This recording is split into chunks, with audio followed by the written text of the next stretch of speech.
Hi folks! I just wanted to pop on here to do a quick video on how to attach files to Brightspace discussion posts, since we'll be doing this next week in our virtual class conference. Now there's a couple of different ways you can do this depending on your project type and how you want it to be displayed.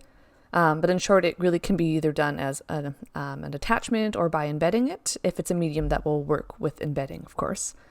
So let's start off by going into our Brightspace classroom here. So for the conference, you're going to be sharing your project by going into the session for that project. So as you can see, I have all the different sessions listed here. So let's just go into the first one here. And you are going to post your projects by starting a new thread up here by clicking on this. And you always want to start a new thread for this assignment at least, because you want to post your projects individually rather than replying to someone else's post that contains their project. And that makes it much easier for us all to find each other's projects and for me to go through and grade them. So let's start off here. So the first thing you want to do is you want to enter your subject, which in the case of this is going to be the title for your project. And then you have a little text box here. Now, if you did a website, you can just copy and paste your URL here, and that's it. Put it in here, put your title, hit post, you're done. If you want to do an attachment, so say if you did a short report and you have a file that's, for example, a Word doc or PDF, you're going to want to do it as an attachment down here. So you just go down to attachments, and then you can just drag and drop your files here. Once it's uploaded, once again, hit post, you're done. Now, if you did a, say, very large detailed infographic, you may want to do it this way. And you can also upload your PowerPoint files this way as well if you did a PowerPoint. Now, some of you may choose to do embedding, which is what I do on Brightspace quite a bit, say for images, my video presentations and things like that. So let's just go back in here and I'll just quickly show you what I mean by that in case you're not familiar. So if we go back over here, as you can see, this is an example of something that I've embedded. So it just shows up like this. And if we go into some of my previous ones, you can also see where I have done the same thing here with videos, for example.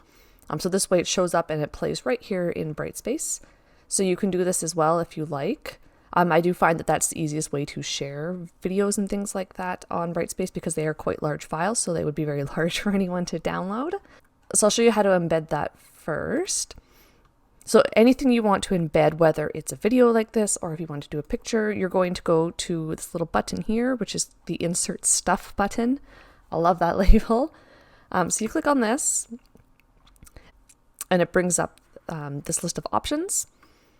So if you are doing something like a video on YouTube, you probably will want to do an embed code. Clicking on YouTube doesn't really help because you actually have to go in and you have to search YouTube to find what you want. And depending on how you've uploaded your video, that could be very, very difficult and time consuming. So I recommend just doing an embed code. So for in this case, here's an example of a video on YouTube, my last one. And if I wanted the embed code, I would just click share. So there's my direct link, and then the embed code is just this first one here.